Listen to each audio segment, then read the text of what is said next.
Okay. Hi everybody.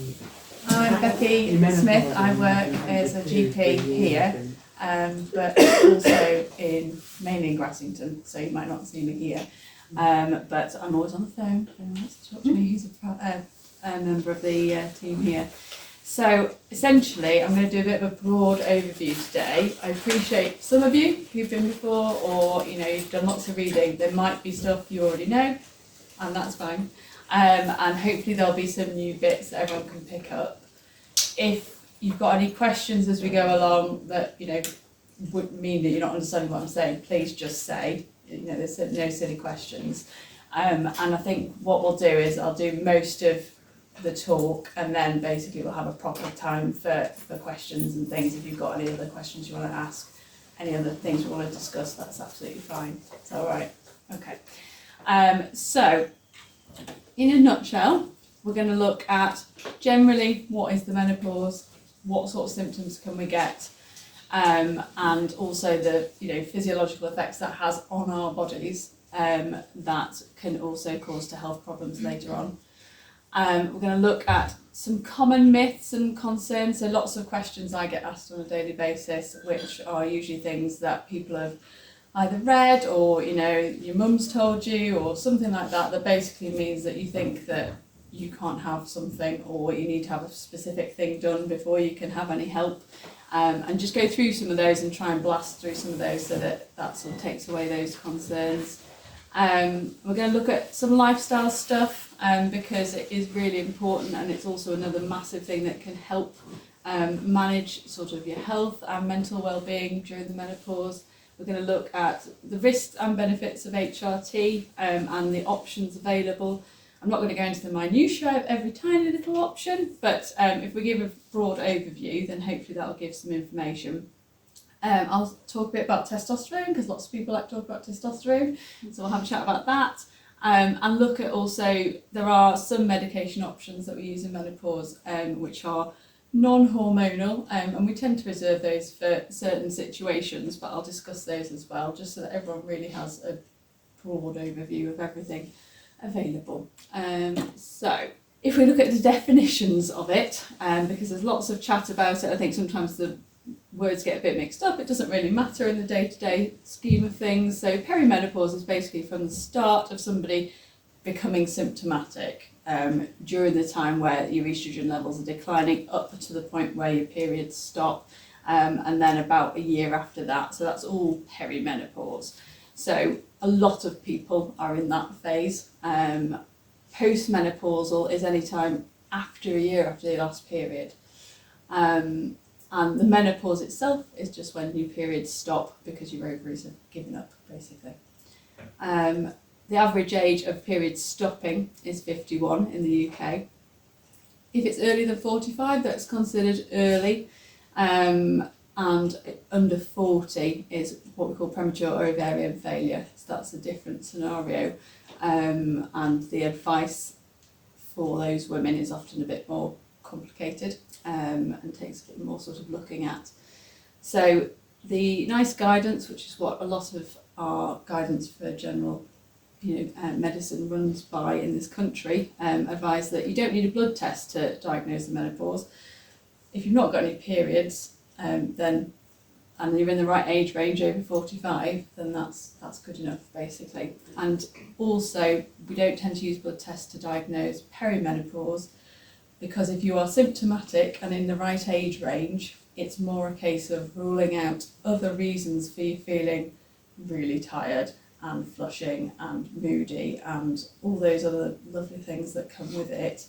It's about ruling out alternative reasons for that happening, so that we're not just banging everything on the menopause, rather than having a biochemical test that will say, yes, it's definitely this and this is what you should do with it. There isn't a level that will do that, because your FSH level, which is the hormone level that goes up when your ovaries give up, only goes up after your periods have stopped.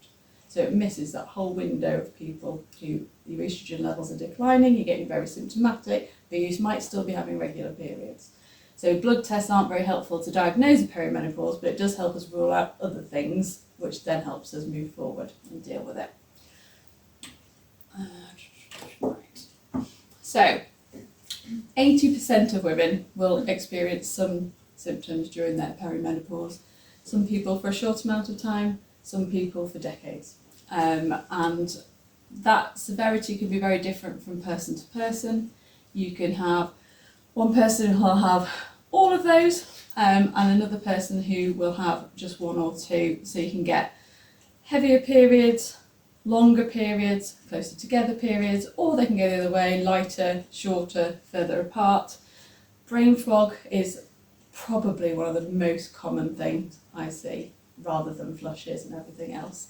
And it's the thing that impacts people significantly day to day in terms of work, family, just dealing with life. And that can sort of very much marry up with some of the sort of mood disturbance of anxiety, feeling low, and often those all come together.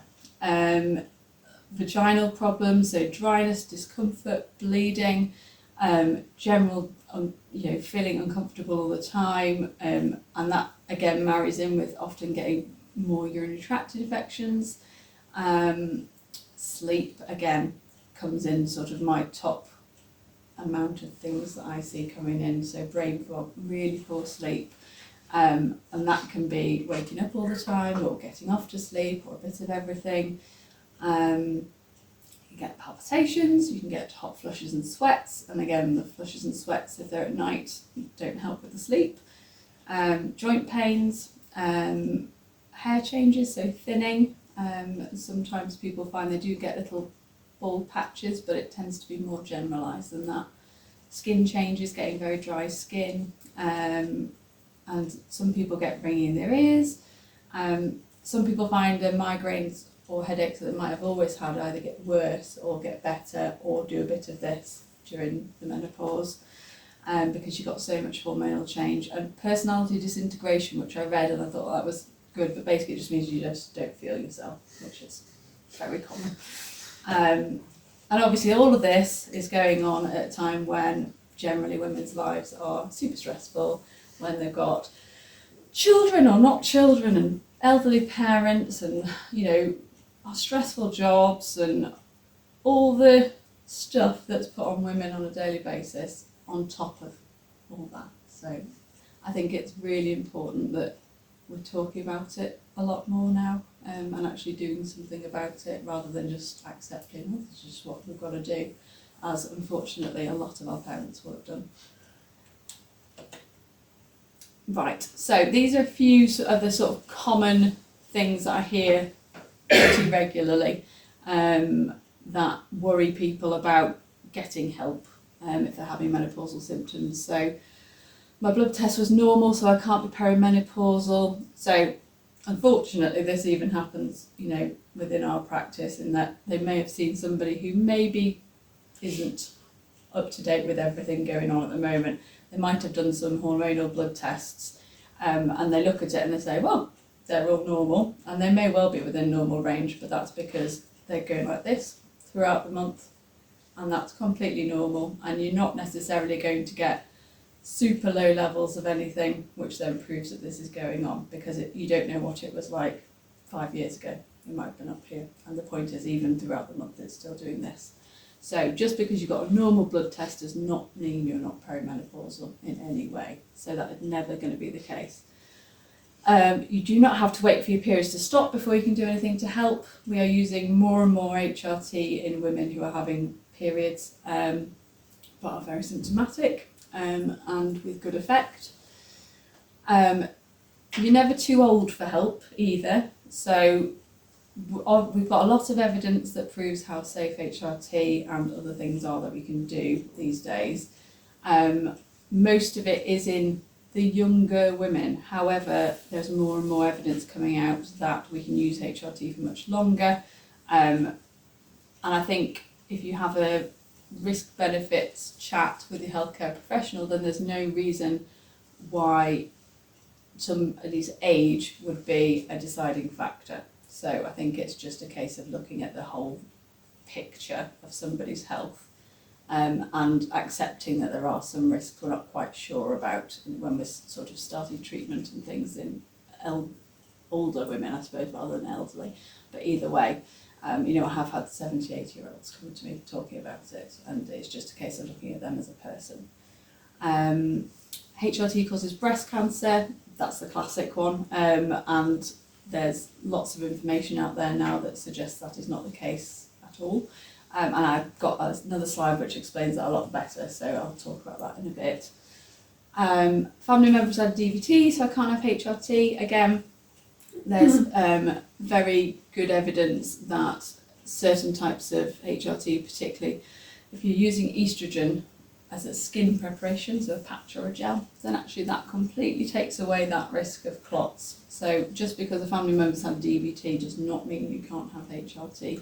What is called DVTs? So HRT treating just the symptoms of menopause. So we should be using HRT for menopausal symptoms. That is what we're supposed to use it for. It is a happy side effect that it also has health protective effects. But we know that it has a lot broader effects than just treating your symptoms. And again, I'll talk about that in more detail. When you stop your HRT, symptoms come back.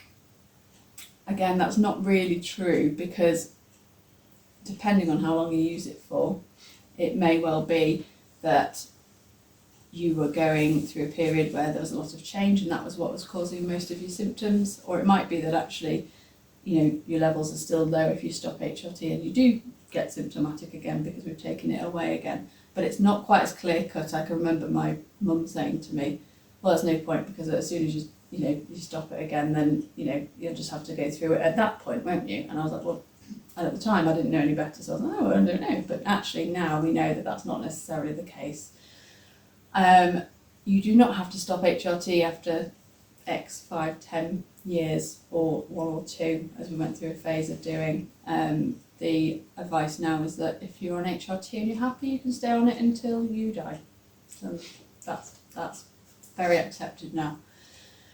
And just because you can't take contraceptive pills in the past doesn't mean you can't have HRT, because we're talking about different preparations. So they're just a few of the bits and bobs that tend to come up. So, in addition to causing all those lovely symptoms, we know that when your estrogen levels drop during the menopause and the perimenopause, that has an effect on how our bodies work. So it reduces the strength of our bones, which means we're more likely to get osteoporosis, which is bone thinning and can lead to more likelihood of getting a wrist fracture or a hip fracture, which has a significant risk in itself, particularly hip fractures, of illness and mortality, so death. So all of that is significant. And we know that those who have an earlier menopause therefore also have a higher risk of osteoporosis, of the bone thinning, and that if you have estrogen around for longer, so either if you've got later menopause or if you're using something like HRT, then it protects your bone strength and makes it less likely to decline as quickly. We also know that as you become menopausal and your estrogen levels drop, you also are more likely to develop cardiovascular disease. So that's things like heart attacks, angina, stroke, where your blood vessels get clogged up and potentially cause clots. And this is to do with the effect of estrogen on our bodies. So that's some extra lovely things that are happening in our bodies during the menopause. So it's trying to think of everything very holistically. So you've got how you feel day to day and the symptoms you're dealing with, but also you've got all this internal stuff going on that's different as well. So trying to think of it as a whole thing is better, because you're more likely to get better health effects and better symptom relief if you think of yourself holistically rather than just one thing. So if we're looking at lifestyle and what we can do to try and maintain our health and make ourselves feel better, there are lots of things we can do, and I don't think it should ever be underestimated, because it's not just about your menopausal symptoms, it's about your health changing as you hit this period of life. And actually, if you think about the timing of it, this is happening in people's 40s. Most women are living until they're 80. So realistically, we're looking at half of our lives and it's trying to keep our health good for that period. Whereas in your younger years, you might not have had to think about it so much. Now we just got to think about it a bit more, but it doesn't mean you can't maintain really good health. So as part of the bone health side of it, we want to be having good levels of calcium and vitamin D. Realistically, everyone should be having 1,000 units, which is 25 micrograms of vitamin D year round, really. I think they recommend slightly less than that, but realistically we're getting a lot of women who are getting very low levels, and it makes you feel really rubbish and tired and achy if that happens. So that's not something you need on top of everything else that's going on hormonally. So the best way of getting that is to get a vitamin D on its own, and you can get them in Aldi, you can get them in Boots, and the own brand is absolutely fine, because if you're getting the multivitamins, often they've got a lot less than that in it. So trying to keep that level good and getting out in the sunshine when it's sunny, but in this country we just don't get enough sunshine to maintain good levels. Making sure we've got good calcium intake. Most of us are actually getting enough calcium. So previously we used to sort of prescribe calcium and vitamin D together for people who have bone problems, but actually we've now realised that most people are eating enough calcium. If you're getting a fair amount of milk, cheese, yogurts, etc., chocolate, then you're probably going to be getting a fair amount. And there's lots of like online calculators. If you just Google calcium calculator, and literally you can put in this many cups of tea in a day, etc., and it will just say, yep, you're fine, or no, you're not. So yes, and then the last thing, which again really important, weight bearing exercise. So anything when you are on your feet, basically, is going to help keep those bones strong. So swimming by all means is great, but it's the weight bearing exercise that's going to keep your bones stronger, because impact literally helps them stay strong. So that's another thing. Okay. When I was doing all this, I kept coming back round and round to the fact that everything is linked. So every time I was writing about one aspect, it was linking to another, and they are so interlinked that actually these sort of four things together have a massive, massive impact on the health, but also will help manage symptoms when you're menopausal as well. So, if you're not sleeping well, the likelihood of you eating well and exercising the next day are minuscule. If you are drinking lots of alcohol, you're probably not going to sleep very well. So again, that impacts on that. If you're exercising, you're probably going to sleep better. So it's just all links in all the time. So alcohol, I like a glass of wine, but I know that, and I think this happens more as you get older, the sleep gets worse. If you've had a drink, it's harder to lose weight because you've got calories in your alcohol. You are also less likely to be good at making good diet choices if you've had a drink. You're more likely to exercise if you've not had a drink. And we know that alcohol is a depressant. So even if you are a happy drunk and you feel great after you've had a drink, the likelihood is that it will be contributing to any anxiety or depressive symptoms that you're getting, and particularly during the menopause, it tends to make flushes worse, makes sweats worse, it makes the sleep aspect even worse. And overall, if you reduce your alcohol consumption, you're already reducing your cancer risk, and that's lots of different cancers, not just the sort of liver cancer that people would think of. So I'll show you the diagram for the breast cancer thing in a bit, and it's quite significant. So that's one thing that often we don't really think about very much, but actually it can make quite a big difference to quality of life and health. And then that leads on to exercise. So it's recommended that you should be doing sort of 30 minutes exercise about 5 times a week.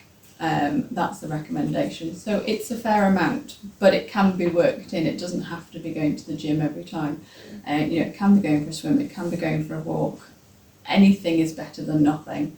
And if you can get strength exercises into day-to-day life, then again, that is very significant in terms of helping muscle mass and balance and to help weight loss. and maintaining weight loss, because the more muscle you have, the better your body is at working on calories, basically. So I had a talk probably a few years ago now, and actually it's really stuck with me because it was hugely significant that if you are somebody who exercises regularly, your risk of most cancers is significantly lower. The risk of dementia is significantly lower. We all think about sort of heart health and things like that, and certainly it reduces your risk of heart attacks and strokes. It reduces the risk of diabetes, and it can have a significant effect on mental health as well. So anxiety and depression are generally better in somebody who exercises. And then obesity, which all links into the above. So if you're obese, you're way more likely to get cancers. So it all links in. There's nothing that seems to be sort of on its own as an entity. And then diet. So again, it's not about restricting yourselves in diets, because they're not maintainable. So people don't maintain strict diets where they're only eating certain things. It's got to be a balance. But there's a lot of research going on at the moment, and lots in the press about trying to get lots of plants into our diets. And that's not just about not having meat, it's just about having lots of different plants, because it's supposed to help our gut microbiome, which in a nutshell is all the bugs in our intestines. And it's thought to be essentially its own sort of organ that is involved in the level of inflammation in our body. And the underlying thought process is that inflammation is involved in most illness. So whether that be cardiovascular disease, they think there's an element of inflammation in that in terms of how your blood vessels get furred up, in terms of cancer progression, cancer starting, in terms of inflammatory conditions, so things like Crohn's and ulcerative colitis, and basically most illnesses, there is an element of inflammation in the pathophysiology, so how that disease works. So we think that if you have less inflammation and better gut bacteria, so lots of different foods, then actually it's thought to help that. And so they've even looked at depression in people with different gut microbiomes, and actually they found that some people with certain bugs are more likely to be depressed, and people who've got different bugs aren't. So I think there's a lot more probably that's going to come of that in the next few years, but it's quite interesting. And as part of that, if you're going for low GI foods, which basically means foods that don't release sugar quickly, so white bread, white pasta, biscuits, all those sorts of things give you a really big spike in your sugar, and then it drops back down again.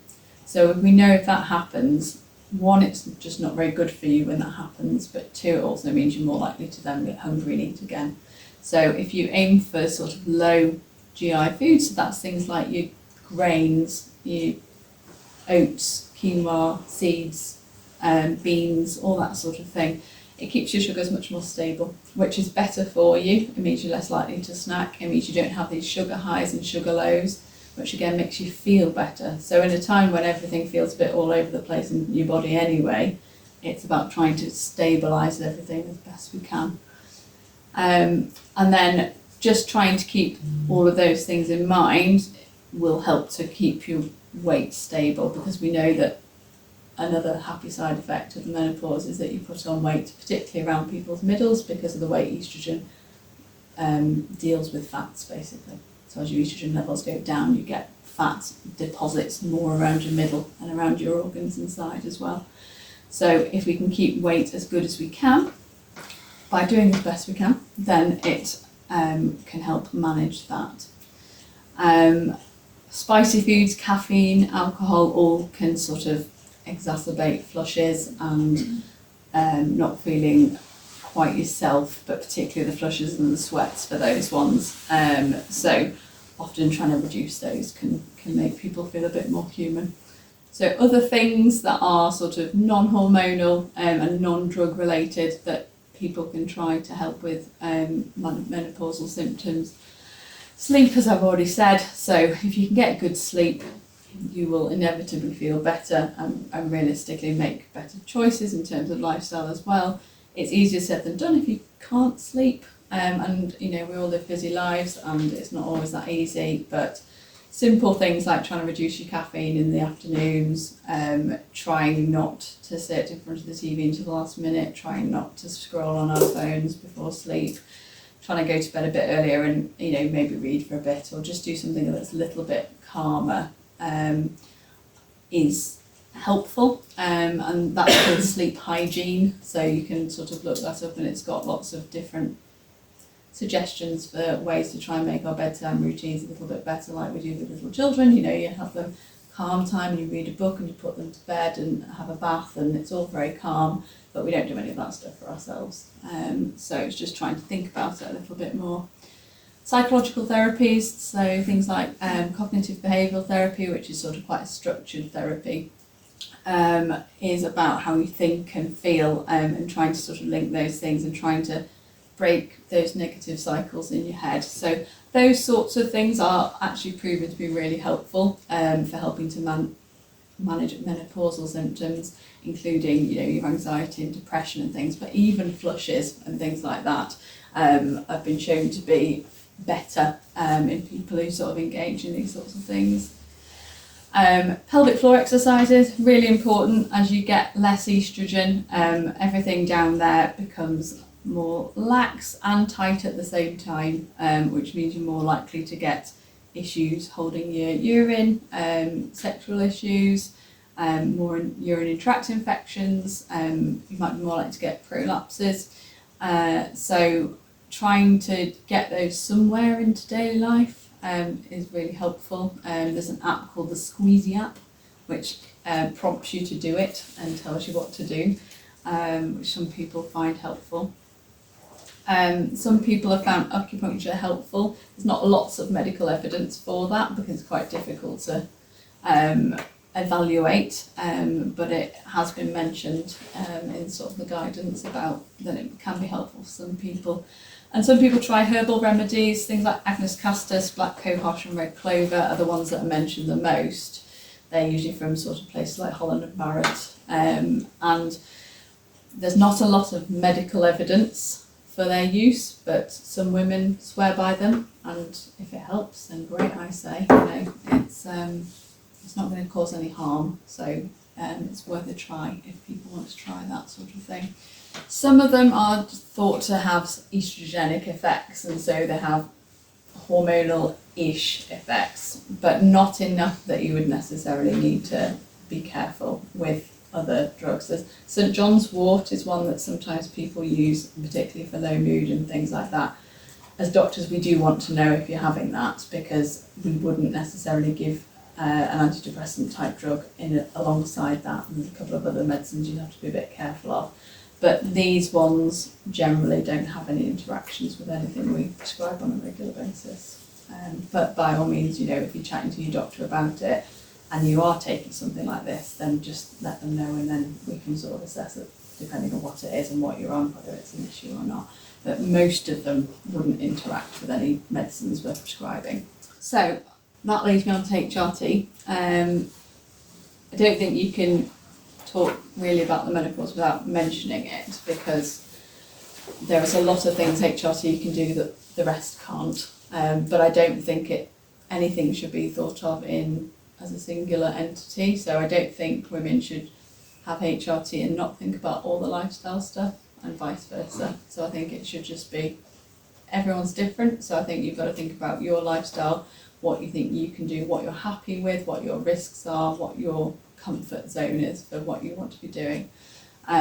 So HRT is essentially replacing the estrogen that is lost during the menopause. So your estrogen levels basically are like this, and then they sort of bottom out.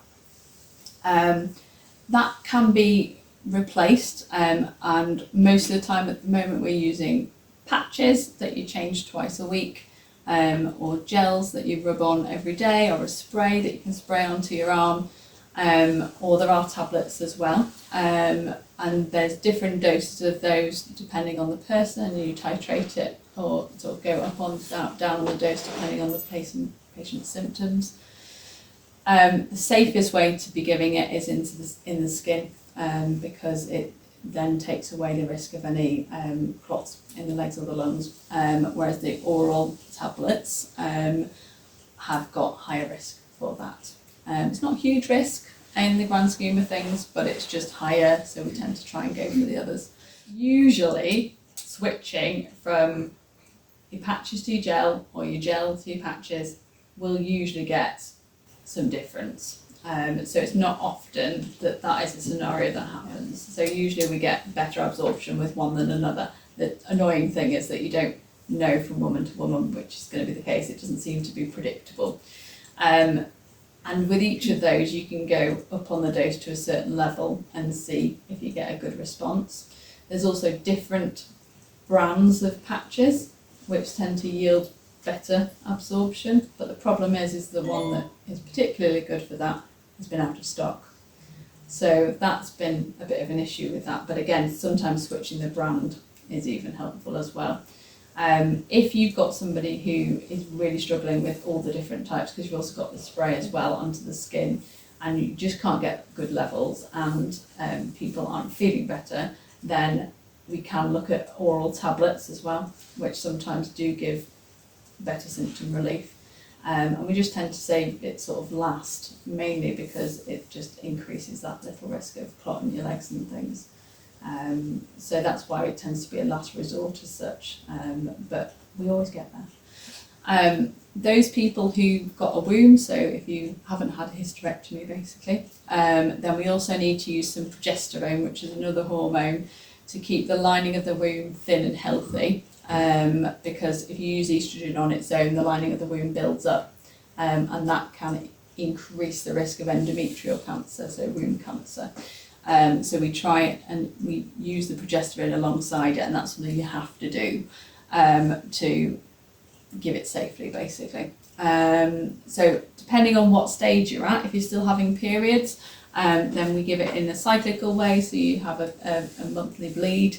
Or if you are postmenopausal, then we give it continually, which then maintains you not having any bleeds at all. The only difference to that is when we use a Mirena coil, which is previously just used for contraception, but we also use it for managing heavy periods, and it can also be used as your progesterone part of your HRT. So that goes into the uterus, so it's done by pop a speculum in, and there's a little instrument, you just pop it through the cervix, and then it basically stays there for up to 5 years, very easy to remove if you need to, and that keeps the lining of the womb thin, so most people don't have any bleeding if they have that. So even if you were still having periods, if you had a Mirena coil, the likelihood is you would then stop. Because we're using that to keep it thin all the time. The good news about using that during perimenopause, when people are still considered fertile, is that it's also contraception as well. So, but you can also use it in women who are postmenopausal. So it's a good option for controlling bleeding and keeping everything nice and calm. And then testosterone is used if we've got a lady on HRT, so we try and get the estrogen levels really good, and we don't do blood tests to try and get it to a certain level, and we know that that's the right level we need to be at. You base it purely on symptoms, so if somebody is still symptomatic, I will increase the estrogen level. When it gets to the point where you're at the top dose, the top licensed dose for your estrogen, if somebody is still struggling, particularly libido, that's when we look at using testosterone. Occasionally at that point we might do a blood test, but the reason for doing that is because we're using lots of patches and gels and things, everyone absorbs it slightly differently, everyone's got different skin. So we want to make sure that you are absorbing the estrogen. So it's not trying to make sure we're at a certain level, it's making sure that you're getting some through, and that if we're on the top dose and you're getting a good amount through, then that's when the recommendation is that we can use a bit of testosterone and see if that helps, particularly with libido. There is anecdotally evidence that people feel a bit better energy-wise and things like that with it as well, but that's not what it's licensed for.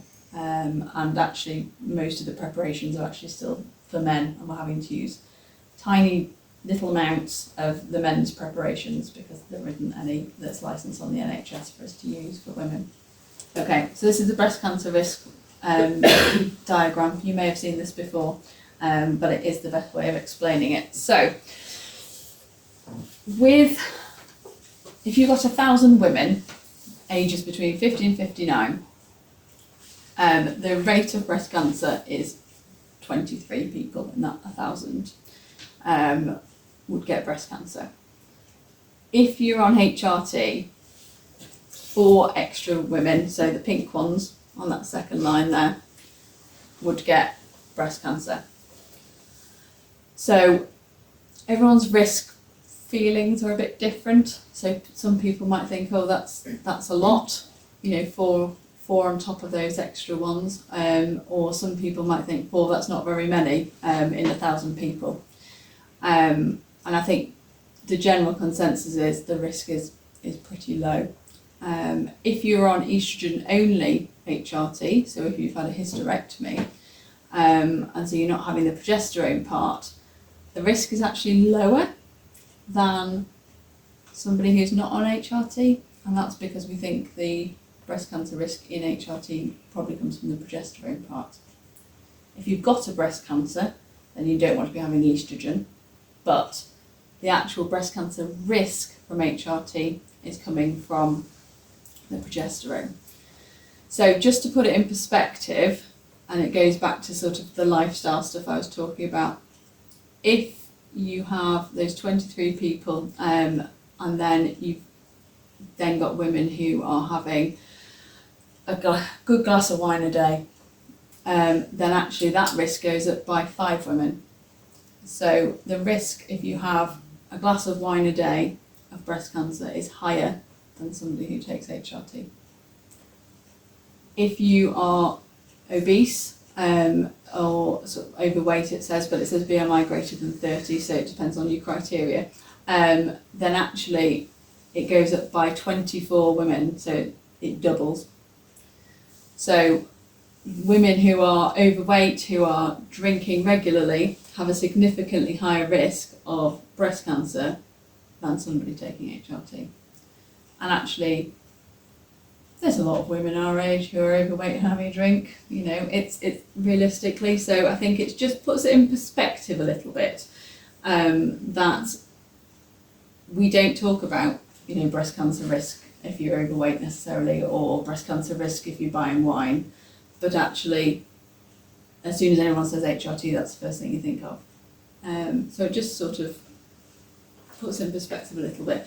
And again, at the bottom, if it's 7 fewer cases in those who are exercising regularly.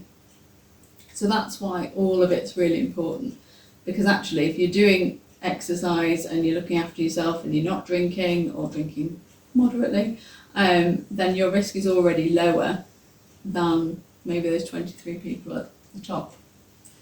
So it's just interesting. And basically, if you are having progesterone with your HRT and you have body identical progesterone, which is the one that we call Utrogestin, and that's a tablet that you take, then actually the risk of breast cancer with that is thought to be significantly lower than that even.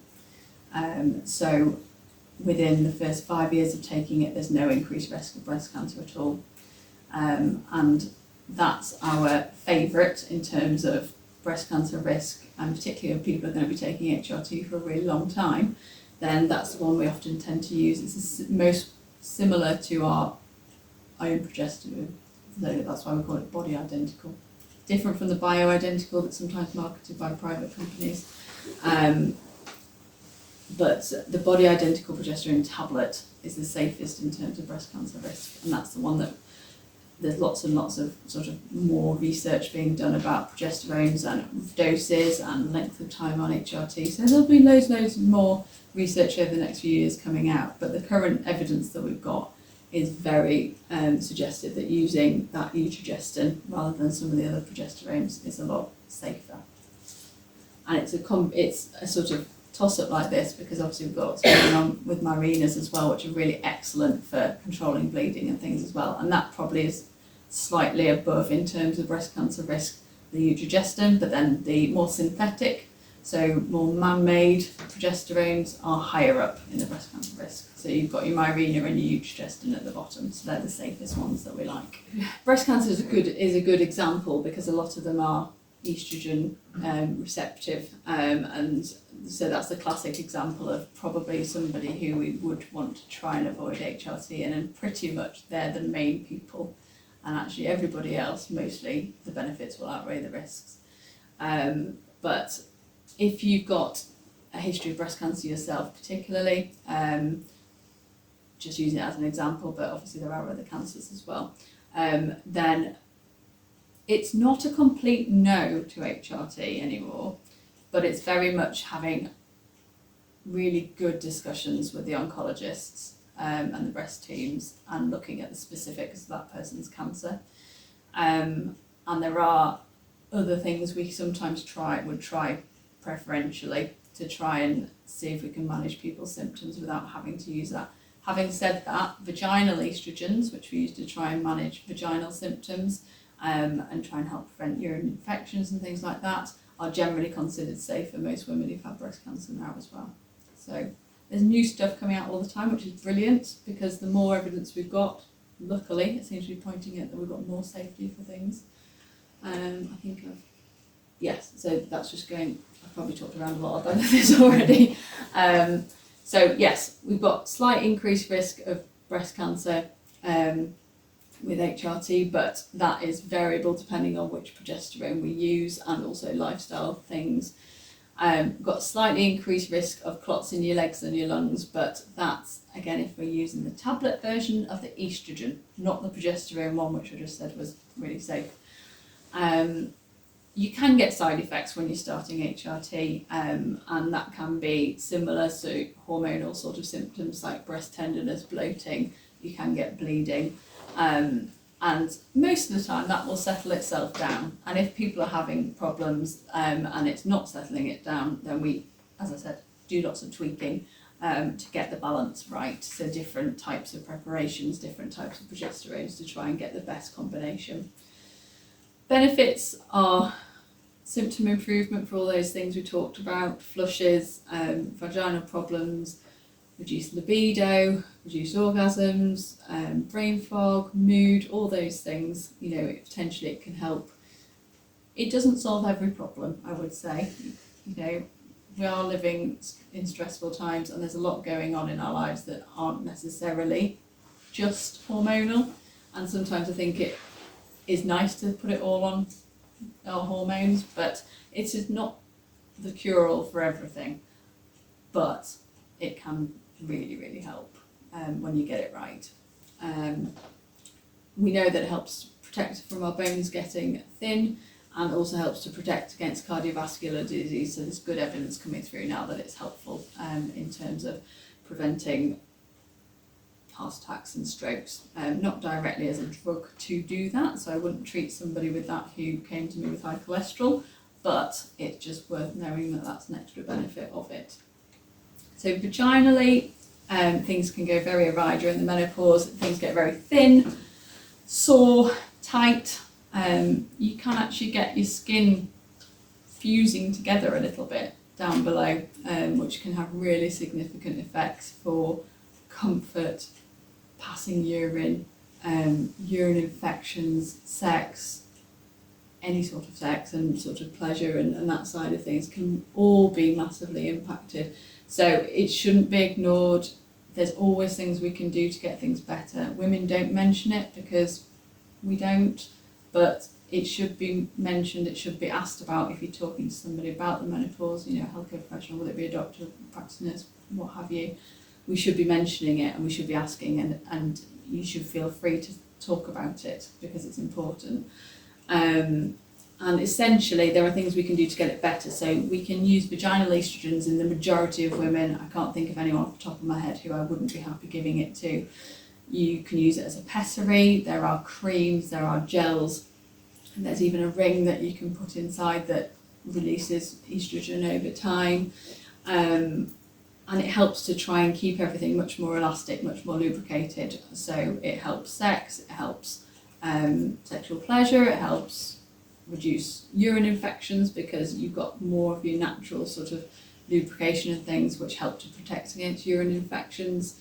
It can help with prolapses and things like that when it's very sort of symptomatic.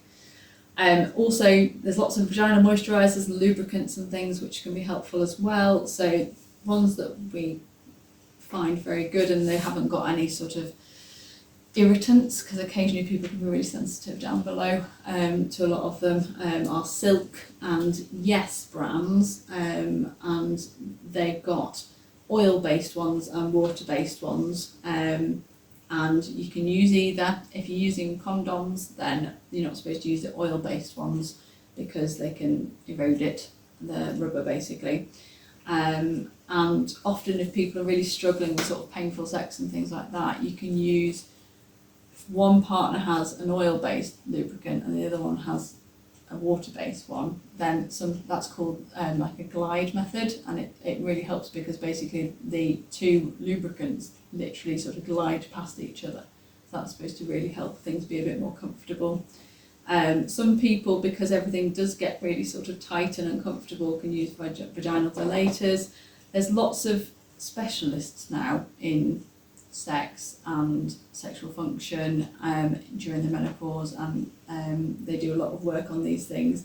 And also, you know, with couples as well, with psychosexual counselling and things like that, because it does massively impact relationships. And, you know, there's a reason a lot of people get divorced around this time of life, and I think it's not all sex-based, but it's also part of it, and it's important to talk about it rather than just brushing it under the carpet, because those sorts of things and how people's relationships are going generally has a big impact on your quality of life. So sex is just part of it, obviously, but it's an important part that sometimes people just don't mention, and it, you know, there's always things that can be done to help. And then a bit what I was talking about with the people with cancers. So there are non-hormonal medications that we use to try and help with symptoms, and sometimes people are very much decided they don't want HRT for whatever personal reason, and that's totally fine. And sometimes these medications are good in that situation. 10 years ago, I was probably saying to women when they came to me to talk about the menopause, oh, we've got two options. We can either use this type of antidepressant, which is shown to help, you know, with your mood and also can help with flushes, or we can try HRT. And it was literally that clear-cut one or the other. Whereas actually now the evidence says that we shouldn't be offering antidepressants purely for somebody who is menopausal and having hormonally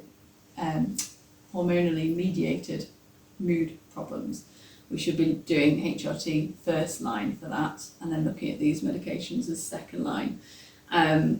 So there's been a massive shift in how we should be managing mental health in the menopause. However, as I said, some people will have had cancers, which mean they can't have HRT, and some people, for whatever reason, whether it be family history or personal experience, they just really don't want to have any hormones, which is totally fine.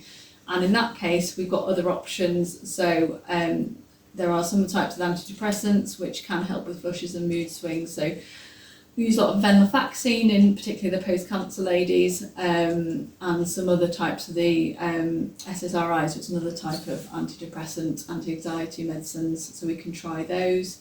And obviously if somebody's got pure depression that we don't think is related to menopause, then we would still use those as a first option. And there are other medicines, so gabapentin and pregabalin, which are more complex drugs. So often we used to use them for epilepsy, we often use them for nerve pain, so lots of different things, but it's also been shown to be helpful in some menopausal symptoms, particularly in those women who can't use hormones. So there's more and more research being done into other options, because obviously there are a lot of women who are having breast cancers, and it's a case of what can we do to help them as well. So that's ongoing, but there are always options, and I suppose the good thing is that there's more and more we can do. So we can look at lifestyle, we can look at things, and actually holistically altogether, you know, we've got lots we can do to try and get people feeling a lot better and maintain people's health. And it's just a case of looking at the person as an individual, because everyone's different, and I don't think I've had one single consultation with somebody where it's all been the same. You know, everybody's got their own little bits of different experience and health and things that change what you're going to do, which is quite interesting. But also because people feel so much better when you get it right. And that was it. So thank you. Thank you. And then, do you want to do questions?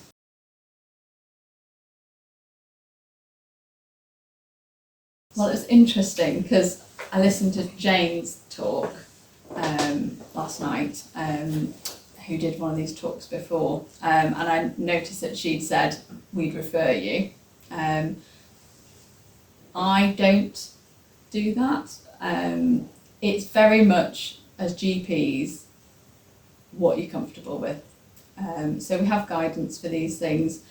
I do a lot of HRT prescribing, so it does become your norm and what you're comfortable with, and I'm sure, you know, you wouldn't want me doing a lot of the stuff that some of our male colleagues do for their patients about different things. So essentially, we are allowed to prescribe it as GPs, and whether or not a particular GP is comfortable with that is variable, I would say.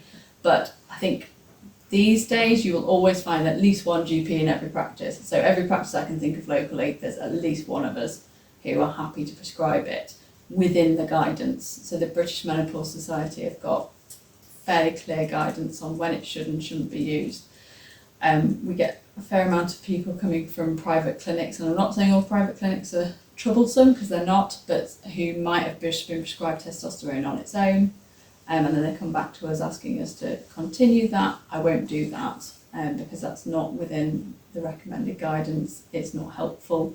There's potential risks to that, and obviously monitoring and things are important as well. So for those who are happy to prescribe it, it's usually those people who have got training in menopause, who are up to date on the guidance and monitoring and all these things, and are happy to take that on. So most GP practices will now have somebody who's happy to do that. And there's now a menopause clinic at Airedale as well who are also happy to do that. So there's always options. Whereas I think previously a lot of people did have to go off privately because there weren't any other options.